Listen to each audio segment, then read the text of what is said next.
Good morning, class 9 students. I hope you all are fine. Today I will explain about you all lab manual activity from geography. Today I will discuss about activity number 5, which is present on your book page number 17 and 18. So students, let's start.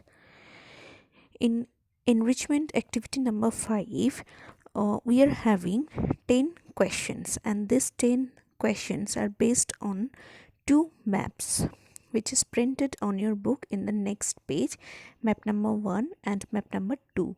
So based on these two maps, 10 questions are here. You have to write down all the questions in the provided space.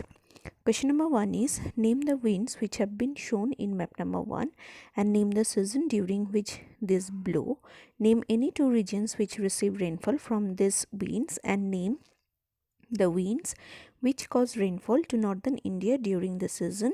Then question number 5 is, name the winds which have been shown in map number 2, name its two branches and name two states which receive heavy rainfall due to these winds.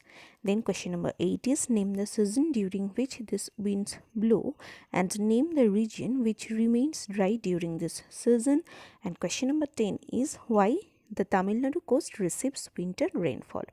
So based on these two maps, 10 questions are there and you have to write down all the questions in the provided space. So this was activity number 5 from geography. I hope you all understood this activity well. Stay safe. Thank you.